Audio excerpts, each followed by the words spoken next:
Muito boa noite. Eu dispensei o microfone, o pessoal do fundo me ouve bem? Eu tenho o hábito de gritar, vocês me perdoem. Agradecer inicialmente o acolhimento da casa, beleza, né? Salão cheio, eu nunca tinha vindo aqui, uma surpresa muito feliz. O nosso tema, como o irmão disse, o bem e o mal sofrer. Mas antes da abordagem desse tema, eu convido-lhes a algumas reflexões muito importantes. No mês de abril do ano de 1857, o nosso planeta, este orbe, foi agraciado com um presente de imensurável valor, o Consolador Prometido, a publicação da primeira edição do Livro dos Espíritos. Allan Kardec não é o Consolador Prometido, mas o grande gestor, codificador, organizador do Espiritismo. E a pergunta número 1 desta obra é muito importante: o que é Deus? A resposta muito clara, muito objetiva: Deus é a causa primária de todas as coisas. Deus é a inteligência suprema. Significa que Deus criou tudo que existe no universo. Deus criou o princípio material, fluido cósmico universal, uma matéria elementar da qual se deriva, se cria, se transforma todos os elementos materiais que existem no universo. E Deus criou o princípio inteligente. Do princípio inteligente, isso é um pouco complexo, mas nós temos que entender que ele sofre individualizações, abstrações, e é aí que nós surgimos. Somos então os seres inteligentes da criação. Mas eu quero que vocês me ajudem a responder uma pergunta. Deus, a causa primária, a inteligência suprema, qual seria o tamanho, a extensão do amor de Deus por todos nós? Alternativa A, que vocês vão escolher uma. O amor de Deus, ele é relativo. Ele depende da gente agradá-lo ou não. Então Deus está sentado lá numa cadeira, num trono celestial e ama a cada um conforme o que nós fazemos. É assim? Não. Deus seria temperamental assim? Não. Deus é justiça e nós concordamos. Sendo justo, Ele nos ama à medida que nós nos esforçamos. Ou seja, se a gente se esforça mais, Ele nos ama mais. Se a gente não se esforça, Ele nos ignora? Não. Tem certeza? Muito bem. O amor de Deus é muito grande. Olha, a distância desta casa lá em Tóquio é muito grande, mas a gente consegue medir, não é? O amor de Deus não se mede. O amor de Deus é infinito. Então a pergunta número 1, além de dizer que Deus é a inteligência suprema e a causa primária, afirma que Ele é soberanamente justo e bom. Sendo assim, Deus é infinito em todos os seus atributos, em todos os seus predicados. Deus é onipresente, está em todo lugar. Deus é onisciente, conhece tudo em plenitude, e Deus nos ama em infinito amor. Não tenhamos dúvida disso. Mais uma pergunta para vocês: qual é a nossa destinação, o nosso propósito, o objetivo da nossa criação? O sofrimento ou a felicidade? Vocês têm certeza? Que bom. Felicidade é igual a semente de mostarda. Se você quer conseguir alguma coisa, você tem que ter ela todo dia para ela dar bom fruto. Exatamente, a gente vai falar dessas sementes.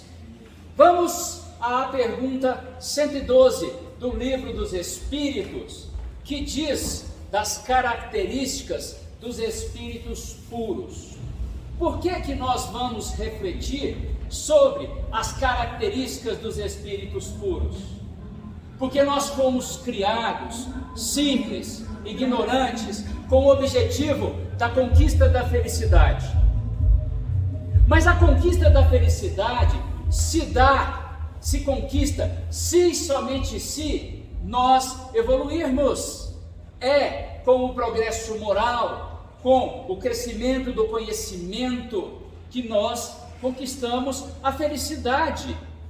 Nós não estamos aqui falando daquela felicidade de duração curta, de duração definida. Nós estamos falando daquela alegria perene, eterna e inquebrantável. Um exemplo bem simples. Eu adoro chocolate. Quando eu como um chocolate eu fico muito feliz. Esta felicidade dura 5 minutos para mim. Nós não estamos falando deste tipo de felicidade.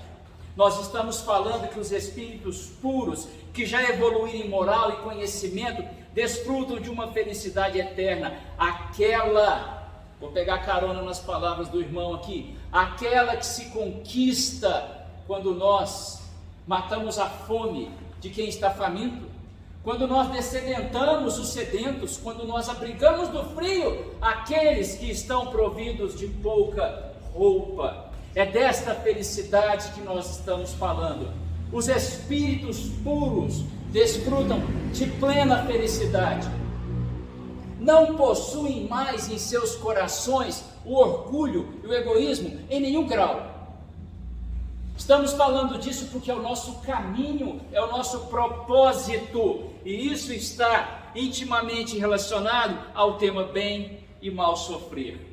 Kardec nos fala de como são os mundos desses espíritos puros. Vejam a vontade e o desejo que nós temos de chegarmos a esse objetivo, um mundo onde só reina o bem, onde tudo é paz, harmonia, justiça, caridade, e a felicidade é completa. Nós chegaremos lá, cumprindo as leis de Deus, estando em conformidade com elas, e a gente conhece muitas, mas a gente pode ressaltar, dar ênfase à lei de justiça, amor, caridade, trabalho e progresso. À medida que nós cumprimos essas leis, nós vamos adquirindo uma felicidade que não se perde. Mas, se fomos criados para a felicidade, se Deus inoculou em cada um de nós o germe do amor e a nossa tarefa é florescê-lo, por que, quando nós olhamos ao nosso redor, nós visualizamos e experimentamos tantas dificuldades? Por que que a nossa vida é permeada de tantos desafios? Quantas vezes o coração fica opresso pela dor, pela tristeza, pela agonia, pela melancolia, pela obsessão? Por que tanto sofrimento, se Deus nos criou para a felicidade, nos ama infinitamente? Eu acho que às vezes você tem que passar por isso, por esse teste, para ver se você vai enfrentar esse, não é sofrimento, isso aí é um teste. Porque não adianta você ficar reclamando da vida e não dar um passo à frente. Ficar, minha vida não presta para fazer isso, para fazer aquilo. Exatamente, porque nós estamos num processo de semeadura. Veja a ilustração. Nós somos lavradores. Nós estamos com infinitas sementes nas mãos. Cada semente representa o nosso pensamento, o nosso sentimento, os nossos atos, as nossas emoções. E nós decidimos quais sementes nós vamos presentear o mundo. O plantio é voluntário, a colheita é obrigatória e é na proporção daquilo que eu planto. Este plantio é como eu me comporto na minha casa, no meu lar, no meu trabalho, na via pública, na casa espírita, em todos os nichos e contextos da minha jornada. Então nós temos o livre-arbítrio, que é aquela capacidade outorgada por Deus quando fomos criados, que nos dá o direito de agir e pensar conforme a própria vontade e decisão. Somos nós quem determinamos os nossos caminhos. As nossas ações geram reações, os nossos efeitos, sentimos efeitos precedidos por causas que causamos. Então, temos nas mãos estas infinitas oportunidades, que decidimos se nós vamos permear a nossa vida no equilíbrio, ou talvez naquilo que não edifica. A decisão é nossa. Diante das encruzilhadas da vida, da multiplicidade de caminhos, nós decidimos qual nós vamos percorrer. Numa metáfora, é como se cada um aqui portasse na mão, a minha esquerda, que eu sou canhoto, na de vocês direita, uma caneta, muito importante. Com essa caneta, nós escrevemos um livro, que é o livro da nossa vida. Estamos a todo momento sentindo, pensando, agindo, e isso escreve o livro da própria vida. Só que esse livro começou quando? Quando fomos criados. Ilustrando todas as nossas experiências, todas as nossas encarnações, todo o nosso porvir. Esse livro não acaba nunca, porque somos eternos. E quando nós falhamos, se eventualmente o caminho escolhido não foi aquele que mais iluminação nos traria, Deus, infinito em amor, sempre oferece uma porta, uma janela de oportunidade para a bênção do reinício. E esse ciclo se repete tantas vezes quantas forem necessárias. E aí a gente pede o auxílio de Emmanuel. Veja a frase do nosso instrutor: nos encontramos, é o que ela disse, na situação mais adequada às realizações que nos dizem respeito. A vida que temos é aquela que nos será grande professora, é aquela que merecemos, é aquela que nos oferecerá testes para galgarmos os degraus evolutivos, e é aquela que nos retorna pelo magnetismo universal as consequências, as reações das nossas escolhas, que a doutrina espírita chama de expiações. Por mais dolorosa que seja a nossa experiência, aquilo nos ensina. E o bem sofrer é termos a consciência de que essa bendita jornada nos coloca na situação que nos trará crescimento. Deus não impõe a dor. Não devemos desejar a dor, mas diante dela tenhamos a força, o equilíbrio, a resignação. E aí eu vou contar para vocês uma história. Não se impressionem com essa história. Ela é mais um exemplo de infinitos outros que ocorrem neste planeta de expiações e provas. Nessa história, os nossos personagens, eles vivem numa comunidade muito carente na cidade do Rio de Janeiro. Essa história ela advém de um livro psicografado. Temos dois personagens principais. Como serão só 4, será fácil de vocês decorarem. O nosso jovem de nome Veloz, que é um apelido, uma alcunha, e a Lucinha. E os dois nutrem em recíproco, um para com o outro, um amor muito grande. Veloz tem esse nome, esse apelido, porque ele é muito rápido, ele é muito ligeiro no exercício de sua profissão. Ele é um assaltante de banco. E a Lucinha sabe disso, mas muito o ama e permanece seu romance com ele. Temos também na nossa história Maria das Dores, uma senhora que cuida dos seus 9 netos, que trabalha diuturnamente, noturnamente, com muito zelo pela sua família, muita dedicação, caráter enobrecido. É a terceira personagem da nossa história. E por último, o nosso amigo Flávio. O que eu vou lhes dizer de Flávio agora? Absolutamente nada. Vocês verão depois. Então, a nossa história começa entre o romance de Veloz e Lucinha. Um romance, lembrem, nós decidimos os nossos caminhos. Por advento do livre-arbítrio, somos soberanos em nossas decisões. E eles experimentam cotidianamente o álcool e o vício em crack. Planejando uma união, um consórcio matrimonial, Veloz irá naquela noite promover um assalto a uma agência bancária. O assalto é frustrado, há troca de tiros com a polícia e ele vem a óbito, ele desencarna.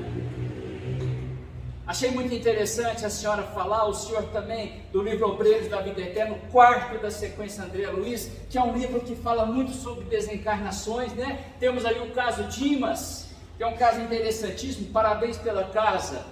A desencarnação, tecnicamente, é com a morte do corpo, com a falência do corpo, o espírito e o seu envoltório, que Kardec nominou como perispírito, se separam e continuam a vida na espiritualidade, na erraticidade, no plano espiritual. Naquele dia, Veloz desencarnou. Lucinha ficou inconsolável, mas, sentindo um mal-estar, Dona Maria Dolores a conduziu a um hospital público. Muito abalada pela morte de seu noivo, o médico disse: Lucinha, você terá que tomar muitos cuidados. Verifiquei seus exames e você está com anemia profunda. Como sentir o odor de nicotina, pressuponho que você tenha utilizado cigarro, se abstenha, porque a criança em seu ventre ressentirá deste vício. Ela descobriu então naquele momento que estava grávida. Aquele espírito que foi miniaturizado, que se conectou àquele óvulo fecundado, já estava órfão de pai. Mal havia sido conectado à mãe, já estava órfão de pai. Lucinha continuou a sua vida com os mesmos vícios. Chegou o momento do parto, do menininho vir a experiência terrestre. Quando ele nasceu, a enfermeira colocou aquele espírito, aquele menininho, nos braços da mamãe. Ele apresentava deformações tão contundentes que aquela mãe de súbito foi tomada pelo pavor, entregou o bebezinho a Maria Dolores, a lavadeira, e fugiu. E dela não se teve mais notícias. Aquela lavadeira, com muito carinho, pegou aquele menino e disse: eu não tenho condição financeira, mas eu crio 9 netos, criarei 10. Levou aquele menininho para o seu casebre paupérrimo, no alto do morro, sem ter um bercinho, um ninho para bebê. Um Moisés colocou este menininho num caixotinho. Toda a comunidade tomou ciência, conhecimento dessa história, e naquele momento o menininho foi apelidado de Joãozinho do Caixote.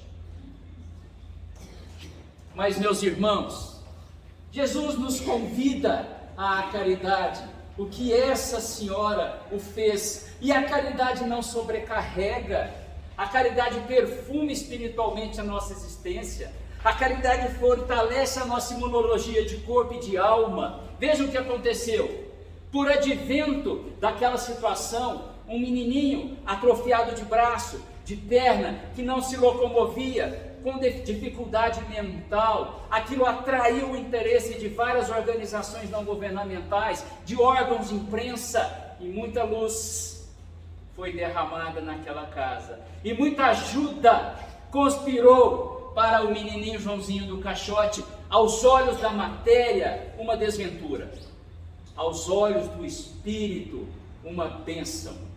Um espírito que reencarna em dificuldade difícil, que irá sofrer, mas que estava ali sendo acolhido com amor. Aí a gente começa a entender a nossa história, o bem e o mal sofrer. A Dona Maria, ela não sabia, mas ela tinha problemas cardíacos sérios. Talvez não tivesse 2 ou 3 anos de vida, isso quem diz é o autor espiritual. Vejam bem, com as doações intensas que ela recebia, doações materiais e também orações, ela adquiriu uma saúde, ela ficou num estado mais salutar, e a espiritualidade contou, a partir disso, com esse revigoramento, ela ganhou mais 10 anos de vida. Vejam o benefício da caridade. Vamos voltar ao nosso menininho. Nasceu num corpo muito difícil, mas é um espírito íntegro, como todos nós. Emmanuel nos alerta: nós nos encontramos na situação mais adequada às realizações a que nos propomos ou que nos é necessária para crescimento.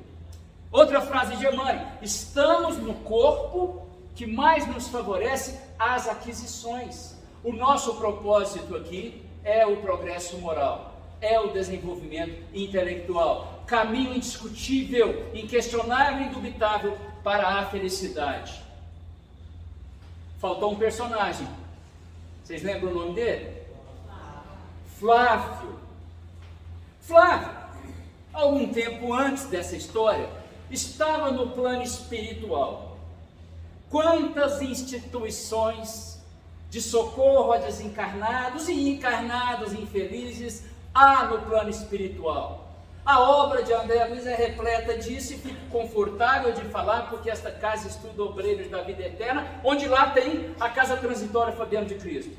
Todas as obras a gente tem estes exemplos. No plano espiritual, num hospital, havia um espírito chamado Flávio. Flávio se encontrava numa situação muito difícil, porque por várias encarnações sucessivas, ele praticou crimes de morte. Flávio praticara vários assassinatos seriais. E ele precisava, e Deus sempre atende, de uma situação, de uma encarnação, com tanta luz e sabedoria, que o induzisse, ou o ajudasse, ou o motivasse a errar menos. Aquele corpinho atrofiado de Joãozinho de Caixote era um escafandro, era um templo abençoado que estava ali abrigando o espírito de Flávio, recebendo o intenso amor de Dona Maria, tendo sido abandonado por sua mãe, experimentando também esta ausência, sendo exemplo para tanta gente de que o sofrimento produz crescimento, o bem sofrer. Vejam, ele veio numa forma que o protegia dele mesmo. Ele veio num corpinho que o estimularia à diminuição de seus erros. 2000 anos atrás havia uma gruta, naquela gruta havia um corpo supostamente morto. Lázaro estava ali, dentro da gruta, bloqueada por uma grande pedra, onde todos ao seu redor coassinaram um atestado de óbito. Jesus veio, ordenou que a pedra fosse retirada, ressuscitou Lázaro, Lázaro reviveu. Jesus nos convida, nos ressuscita a todo o momento para a bênção do reinício.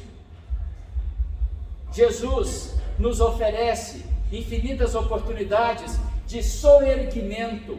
É assim nas nossas vidas, diante daquela dificuldade, daquela dor, aquela lágrima publicada ou anônima que sentimos diante do sofrimento, busquemos o alto, porque Jesus está lá a nos levantar, tal qual a passagem de Lázaro. Jesus ressuscitou Lázaro para que ele recomeçasse, para que ele estabelecesse novos valores. É assim também nas nossas vidas, diante das situações mais difíceis. Aí a gente pega o livro dos Mensageiros, onde o instrutor Aniceto diz: a oração é a ferramenta mais poderosa, é o influxo magnético mais contundente que conecta a criatura ao Criador. Diante da dificuldade, lembremos da passagem de Lázaro, busquemos a oração durante o nosso sofrimento e vamos atravessar esse sofrimento com humildade, com resignação, porque é isso que nos traz o crescimento. Parafraseando Cristo: não te deixes abater ante as provações que atravessas. Aquilo que experimentamos são reações das ações, são colheitas dos frutos plantados, são efeitos do que causamos, são provas, são testes, que visa nos elevar, nos espiritualizar, nos moralizar. Então, meus irmãos, diante dessas dificuldades, nós fazemos escolhas. Diante da dor, nós podemos optar. Aqui é uma metáfora. Tem a âncora que está ali, presa ao fundo do rio, no lodo do rio. nós podemos, diante da dor, nos recalcitrar, agarrar a nós mesmos, deixar sucumbir pelo desânimo, ou nós podemos buscar transcender a dificuldade, fortalecer a nossa fé, que a doutrina espírita acresceu o raciocínio, a fé, a nossa fé raciocinada, a nossa fé nos explica o que há depois da falência do corpo, que há o mundo espiritual, que há a oportunidade do recomeço, que essa dor tantas vezes é reação da minha ação. Vejam como a nossa fé é forte, nos induz à melhoria. Nós podemos então, com a fé, com a obra, com a oração, buscar esse movimento ascensional, vertical, que nos aproxima do Criador. Diante da dor, o bem sofrer. Quando nós equilibramos o nosso pensamento, nós nos tornamos capazes e suscetíveis de absorver todas as vibrações emanadas pelos bons espíritos, encarnados ou desencarnados. Isso nós chamamos de sintonia. As forças superiores, os espíritos do bem, estão o tempo todo nos circundando, nos orientando, nos aconselhando. Mas para que nós possamos ouvi-los em coração, busquemos o equilíbrio de pensamento, tenhamos postura humilde e resignada. E o Evangelho diz: bem-aventurados os aflitos, porque deles é o reino dos céus. Lá no Evangelho segundo o Espiritismo há uma explicação muito importante. Aflitos, nesse sentido da bem-aventurança, não são aqueles que sofrem. Todo mundo sofre. Aflito é aquele que sofre com a fé, com a confiança, com a resignação. Porque o reino dos céus nos pertencerá. Isso é uma alegoria. Pertencer o reino dos céus a nós é nós estarmos leves de espírito, felizes. Quando vemos que alguém está feliz, a gente lembra ali da oração de São Francisco. Este é o céu, é a paz na consciência, que advém do trabalho, que advém da oração. Então, os aflitos são aqueles que bem sofrem, que suportam as provas. Vejamos a historinha do nosso Joãozinho do caixote. Com o óculos só da matéria, que vida lastimável e miserável. Aos olhos do Espírito, que santa oportunidade de recomeço, de aprendizado. Quanto amor derramado sobre aquele menininho que traduz um espírito antigo como nós, experimentado como nós, que está ali sob uma capa protetora para diminuir os seus erros. Diante da dor, do sofrimento, nós temos sustentáculos, nós temos pontos de apoio, nós temos instrumento que nos soergue, que nos conforta. A oração. Nós vamos para mais uma história.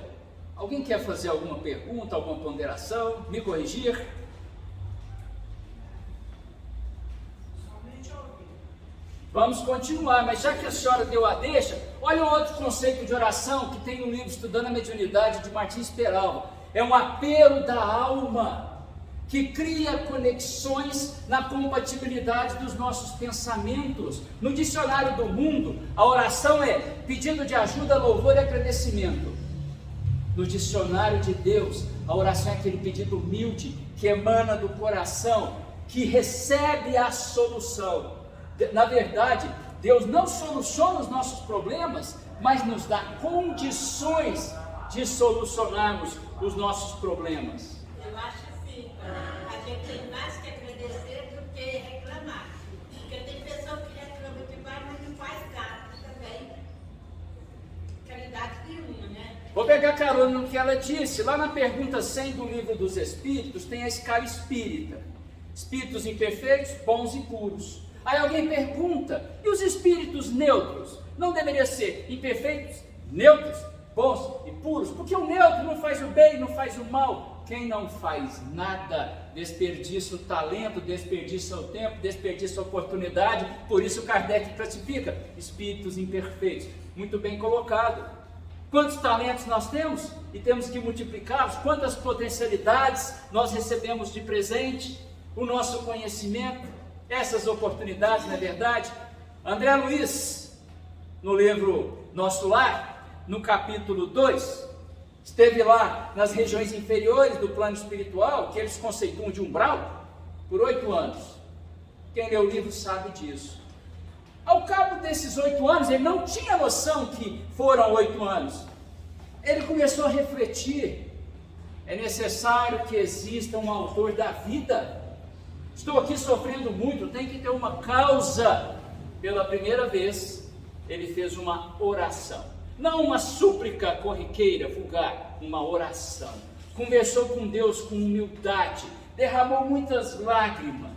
E aí ele disse o seguinte: é necessário haver sofrido muito, ter conhecido a extrema desventura, a humilhação, para compreender as misteriosas belezas da oração. Vejam que ferramenta nós temos, meus irmãos, diante da dor e do sofrimento. Vamos à nossa última história. É você? Meu tempo está acabando. É você? Eu vou te falar por que é. Eu fico muito preocupado com o direito autoral, então eu peguei uma imagem e mudei, porque o pessoal agora filma e expõe isso, uma hora alguém vai sofrer um processo por direito autoral de imagem. Então, sou eu só na imagem, mas não na prática, vocês vão ver isso aí. Aqui nós temos o nosso irmão Adelino, o protagonista do capítulo Débito Aliviado, do livro Ação e Reação. Adelino era um palestrante espírita, que professava o evangelho com muito sentimento, com muito amor. Está vendo que não tem nada a ver comigo? Adelino cultivava o hábito da oração, era uma pessoa muito simples, muito humilde, e assimilava em muita intensidade os sentimentos e as vibrações dos bons espíritos, porque tinha um comportamento moral compatível. Como eu disse, isso se chama sintonia. Mas o nosso irmão Adelino, ele apresentava um problema na sua pele muito doloroso. Ele sentia o seu corpo orgânico queimar ininterruptamente. Ele tinha um eczema de enormes proporções. Não obstante essa dor, esse sofrimento, ele perseverava no seu trabalho material, no seu trabalho espiritual, cuidava da sua filhinha e de 2 outros filhinhos, foram abandonados pela esposa, e de sua mãezinha, com muita dificuldade. Ele tinha um lema: os outros primeiro, comigo eu vejo o que eu faço. Humilde. Essa cruzinha amarela aqui é para me lembrar que ele, quando dormia, o corpo físico repousava, no plano espiritual, ele recebia tratamento no seu perispírito, para amenizar, diminuir, esmaecer o seu sofrimento, porque a cura do corpo espiritual motiva o reestabelecimento do corpo orgânico, o que não quer dizer que nós não devemos procurar os médicos, a ciência da terra, diante do problema no corpo físico. Devemos sim, porque ali já há uma tangibilização de um problema. Não obstante, muitas das nossas doenças se iniciarem na postura mental. Então vejam, pelo seu comportamento adequado, o seu trabalho, a sua caridade, ele recebia esse tratamento no plano espiritual, para diminuir essa sensação de estar sendo queimado vivo o tempo todo. O dinheirinho ali é o seguinte: o pouco que ele tinha, ele distribuía. E vejam que interessante, o capítulo nos narra, André Luiz nos narra, ele dava tanto do pouco que ele tinha, que muitos espíritos desencarnados, parentes de encarnados que recebiam dele doações, intercediam no plano espiritual por ele, perturbavam os mentores: ajudem aquele rapaz, ele ajudou a minha mãe, ele ajudou a minha tia. Vejam que coisa bonita. André Luiz, desencarnado, visitou a casa de Adelino e foi até o quartinho. Ele viu lá a sua filhinha Marisa, com 10 anos de idade, e há 6 anos não via mais a mamãe, porque a mamãe abandonou o lar. E 2 outras criancinhas, que não eram filhos orgânicos de Adelino, mas eram filhos do seu coração, que essas crianças colocadas à sua porta, foram imediatamente acolhidas por ele, com muito amor. Vamos falar um pouco de Adelino. ficou órfão de pai muito cedo, esse problema de pele se manifestou muito cedo, muito pobre, situação muito difícil. Aí os parentes o conduziram a uma casa espírita. Gente, nós recebemos esses bálsamos em qualquer templo religioso, porque religião é ligação com Deus. Mas a nossa história e a nossa doutrina é espírita, então vamos falar disso. Na casa espírita ele se disciplinou, virou um grande trabalhador, trilhou simplicidade e, interessante, ele tinha muitos desafetos do seu passado, como nós também temos os nossos. O seu comportamento humilde, a sua postura evangelizada, induziu a modificação de tantos espíritos associados a ele por esses elos do passado. Veja o comentário do instrutor. Adelino não merecia um lar tranquilo, porque arruinou o lar paterno. Quando? Em outras encarnações. Casou, nesta, padeceu o abandono de uma esposa que não entendeu o coração. Para vocês compreenderem que nós nos encontramos na situação mais adequada ao nosso progresso, como diz Emmanuel, vamos contar a última encarnação de Adelino. Adelino morava numa fazenda, o seu pai era um senhor de escravos, disciplinava os seus escravos na base do açoite, da tortura. O seu pai solteiro, Adelino já era grande, o seu pai solteiro, resolveu casar-se com uma mocinha muito mais jovem. E aquele casamento se consumou. Mas por que esse desenho aqui do coraçãozinho pegando fogo? Porque Adelino, na encarnação passada, o filho desse senhor de escravos, apaixonou-se de forma desequilibrada pela sua madrasta. E esse sentimento foi correspondido. Ele não conseguia equilibrar-se, ele só ficava pensando, por mais que ele amasse o pai, ele queria ter para com ele uma relação matrimonial, conjugal com a sua madrasta, e ela com ele. E aí, gente, quando nós pensamos em desequilíbrio, nós nos associaremos ao desequilíbrio. No livro Pensamento e Vida, Emmanuel diz, nos associamos a todos aqueles que pensam como pensamos. Então, se a gente está com a ideia desencontrada, nós vamos estabelecer conexões, elos, vínculos com espíritos que pensam como nós em maior ou menor grau. Obsessão é isso, é a associação de espíritos pelo pensamento desequilibrado. Então, quando ele começou a cultivar essas ideias, não faltou colaboração mental para que ele buscasse uma solução infeliz. O que ele fez? Ele, a sua madrasta, fizeram uma reunião com 2 capatazes da fazenda para resolver essa situação. Planejaram o seguinte: a pretexto de um licor refrescante, deram uma bebida entorpecente para o dono da fazenda. Ele adormeceu, se entorpeceu. Passo 2. Pincelaram uma resina inflamável comburente que pega fogo pela sua cama e o assoalho do seu quarto. Ele estava lá repousando. Passo 3. Atearam o fogo. Seu pai foi queimado vivo, para que ele pudesse experimentar o seu júbilo, o seu sonho de amor. Vocês sabem então que do amor que Adelino tinha por seu pai, e seu pai por ele, veio um ódio muito grande. O pai desencarnou, estabeleceu-se em regiões inferiores do plano espiritual, nutrindo um sentimento muito inadequado por seu filho. Estava com seu orgulho muito ferido.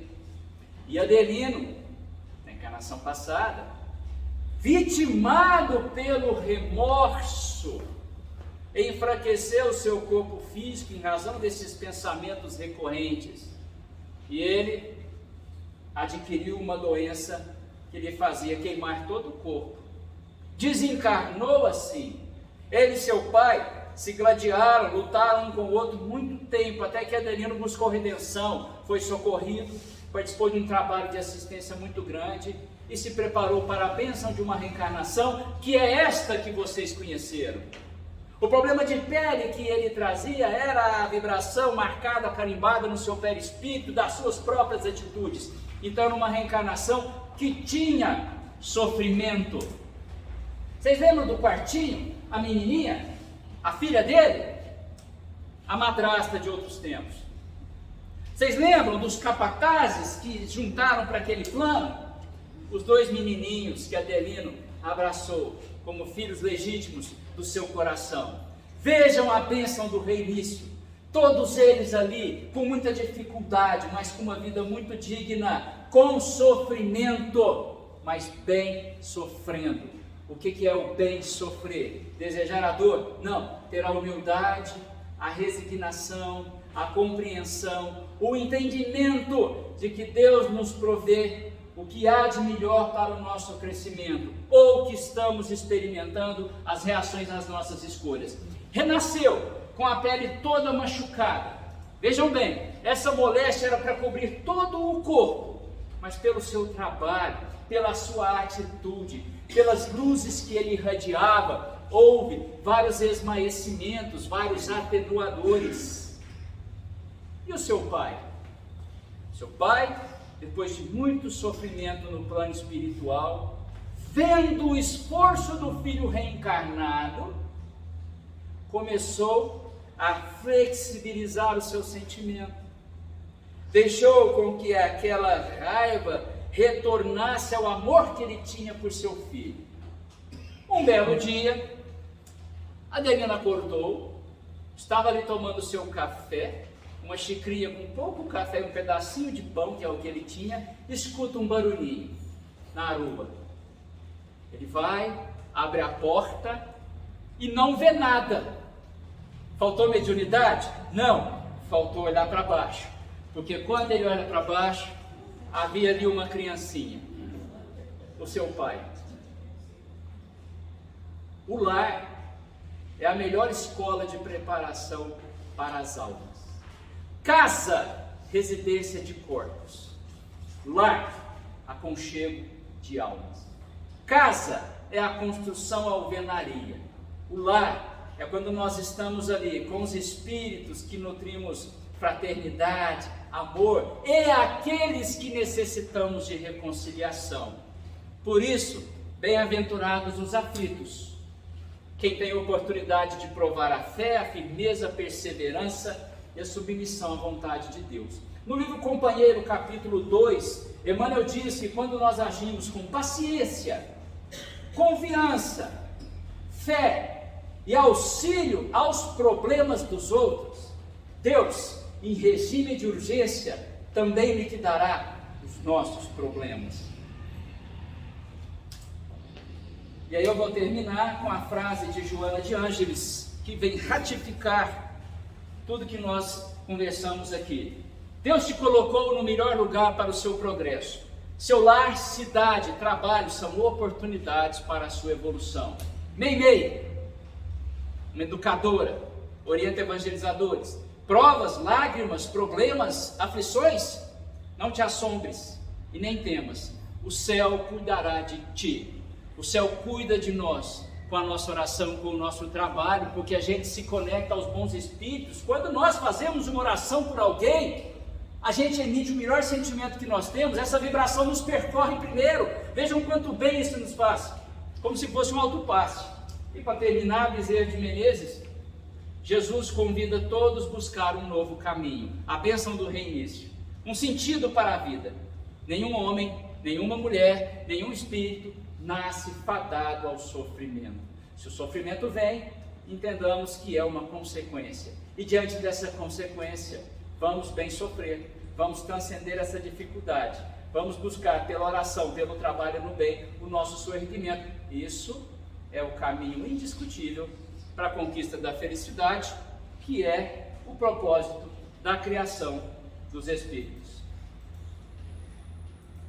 Passei 4 minutos. Então a gente... Oi? Não, eu falei demais, o senhor faz. Ele faz, só que ele levantou. Vocês não se assustaram com as histórias não, né?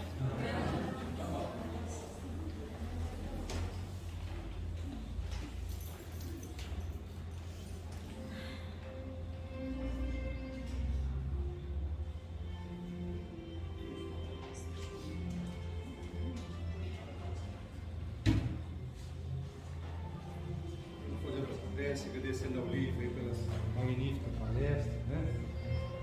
Nos tocou, vamos fechar os nossos olhos,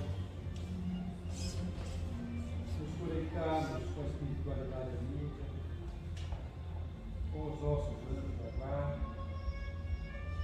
companheiros que no plano espiritual também compreendem as nossas lutas, e vamos agradecer a esses irmãos por tudo que temos recebido, pela dádiva da vida, pelas oportunidades a nós concedidas, pelo nosso lar, pela nossa família, pela chance de aprender com a doutrina espírita, nos fortalecendo na jornada que nos cabe. Que a doce paz de Jesus possa estar nos nossos corações, possa estar na nossa casa, e possa ocupar um lugar especial daquele irmão, daquele companheiro, que representa para nós algum desafio. Vamos imaginar que sobre esse irmão, sobre esse companheiro, se derrama nesse instante uma luz, trazendo a alegria, o conforto e a paz. E essa luz ocupa toda a nossa casa, ocupa todo o nosso lar. E assim, agradecidos ao Pai, ao Criador, nós encerramos esse momento dos nossos trabalhos e passamos o momento